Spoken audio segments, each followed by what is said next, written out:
Republicans cleared a hurdle in the road to tax reform, but time is running out in the race to try and get a bill passed before the end of the year. Joining us right now is Oklahoma Senator James Lankford. And Senator, thanks for being here today. Glad to be able to be with you. We know that it was a big hurdle to get a budget passed. Now the House has to pick that up and go ahead and run with it, too. Where do you think we stand in terms of just the likelihood of getting something passed on tax reform by the end of the year? We actually include a lot of the requests of the House in our budget in the Senate, so we could hopefully expedite this process. The House will pick that up this week. If the House passes it this week, that allows the very next week then for the Ways and Means Committee from the House to be able to pick it up in committee. Once they pass it through committee, then it comes to the floor of the House. By constitutional requirement, the Senate cannot take up a tax bill until the House has passed it. So as soon as the House passes it, then it comes over to the Senate. Obviously, we're doing a lot of work already in the Senate. Finance Committee, they're doing all of their work behind the scenes. That's happening concurrently. But once the House gets it, now they have the budget. Then it goes to committee, then it goes to the floor, then it comes to us, and then we move on it. There have been a lot of Republicans who sound like they are presenting a united front when it comes to getting tax reform passed. But the devil's always in the details. And some of the details that come out have people kind of saying, wait a second, is this going to work or not? So a lot of the details that are coming out right now are people's guesses on the details. There's still a lot of that back channel communication that's happening. The smoke-filled room is still smoke-filled, and people are still going through the process of it. That's just the nature of it now. Within the next 10 days, people will be able to see the initial burst from the House and all the details in it. They'll be able to debate it in committee. There'll be changes in committee. They don't come to the floor of House. There'll be changes again there. And then it comes to the Senate. We still have changes. So it's not done. It's a work in progress. One of the things that roiled Wall Street this weekend was the idea that there would be a limit on 401k tax-deferred contributions. $2,400 is the number that's being tossed around versus the $1,800 now that people under 50 can do right now. Wall Street can complain about that and moan, but when you look at how most Americans don't have a pension anymore. Right. They've been asked to save more and more, and most of us are not in great shape in terms of saving for our retirements. Does that concern you?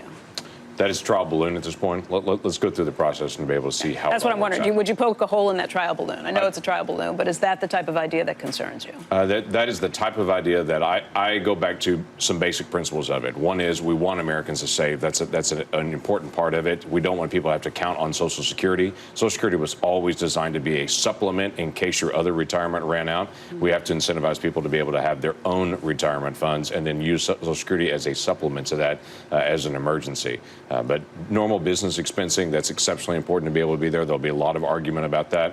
But as a principle, that's got to be able to be there for business expensing and simplification for the individual side. That's exceptionally important. Democrats don't like anything about this. I'm looking at a piece by Jason Furman. He's going to be on later. My first question is, does it matter whether Democrats don't like it? They're never going to like it. Right. At the end of the day, this is going to be a shirts and skins experience. I mean, when we go through reconciliation that's what you guys thought about Obamacare, too. But the criticism from the left, and then whether it works on the media or wherever it works, caused a lot of Republicans, I won't mention names, but they had clay feet. They didn't have, after 8 years and 60 repeal attempts, they finally had a chance, and they didn't have the intestinal fortitude because of pressure from the left. Right. There's going to be pressure from the left here. So you do want to answer it, or we can ignore it? Do you want to ignore it, or should we answer something? No, I can go ahead and go and answer through something. Jason Furman says that there is no benefit really for the middle class. He says because the lowest bracket goes from 10 to 12, and a larger standard deduction in child tax credit would be offset by the elimination of personal exemptions. Right. So that what he's really talking about there is if you double the standard deduction on it, then you're not going to be able to take the mortgage interest deduction. You're not going to take the travel deduction if you're at the lowest end. The reality is, for the taxpayer, it's exactly the same for them. They have a larger standard deduction. Fewer people actually have to itemize. It dramatically simplifies tax. So where's the tax cut? The tax cut goes into lowering the rates, actually. I know he's looking at the 10 to 12, by the way, which is still in conversation on that. That's not a done deal. That goes from 10 to 12. But the zero rate gets bigger, doesn't it? That's correct. More people are in the zero bracket. So is he dissembling there? Or I think he's just making some assumptions that he hasn't seen the details on yet, and that no one has, and he's just assuming the worst in every. But that's the problem. Nobody has seen the details. It's really hard to kind of argue the back and forth on this until we have an actual set of details. That is correct, and we're talking less than 10 days on it at this point, and all the details will be out. Senator, he also takes issue with the notion that cutting the corporate tax rate would benefit paychecks for people, for workers. And I love this.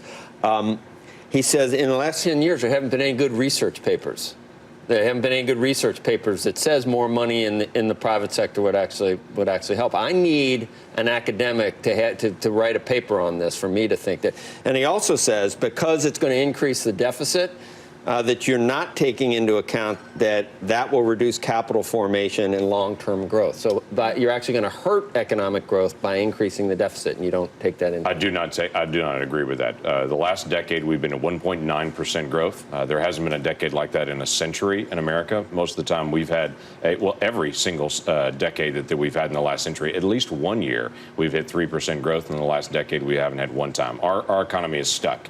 We're in the old turntable system at this point, and it's stuck in a groove, and it needs a bump. Is it not? It's not my fault because the baby boomers won't or there's too many of them, or I'm not having enough kids. There's no immigration. I'm not productive. I leave at 9 o'clock every day. That's none of the. I think the two big issues are going to be regulatory reform and tax reform on it. If you can incentivize economic activity and the movement of money to be able to get the velocity of money back up, that will make a significant difference to the economy. And as far as the deficit numbers, everybody kicks around saying that this has a deficit built into it. As a deficit built into it, if you can't grow the economy more than 0.4%. So if you have a 0.4% growth in the economy, then it's a break even. Everything above that actually increases revenue. So you can drop the rates, increase economic activity. You got 49 other people that agree with you on this? Ask me that in a month.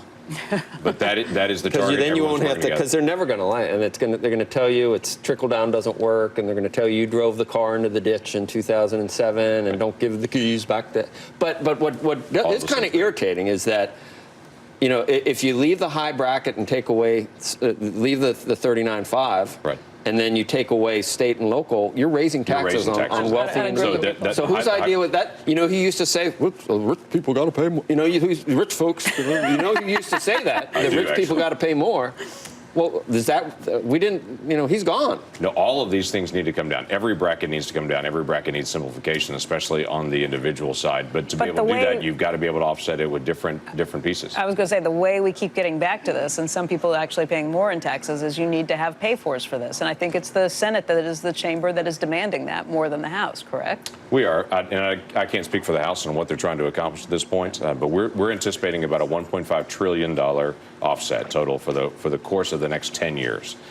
That's what you got to have an economic activity increase. If you have that amount of economic activity increase, which I believe you will with basic tax reform, then you offset that completely. But there are people like Senator Corker who say they are very worried about this. They want to see rates come down, but they don't want to bust the budget, and they are not willing to go with some of those. So Senator Corker's not wrong in that you have to have a reasonable expectation on economic growth. If you have an economic growth expectation of a full percentage point every single year for the next 10 years, that's not reasonable. That's not going to happen every year. If you don't have the border adjustment tax to pay for some of these things, if you don't have the state and local tax deductions taken away to pay for some of these things, it's some pretty heavy lifting that you're going to have to find. It would be a very heavy lift on those two things. The border adjustment tax is gone. That's gone, not even in the but conversation. State and local tax is still in the mix. It's still in the mix. But that's what I mean. You have these big issues that are very unpopular with a certain group of people. Right. If you don't have something that's unpopular to somebody, you're not going to be able to pay for it. That's correct. And really, state and local tax affects California, Illinois, and New York the most. So and New Jersey, and Connecticut. What would you have to do for those Republicans in the blue states with that? How do you make it? How do you give them some type of concession, or do you? Well, I think you will have to balance that out.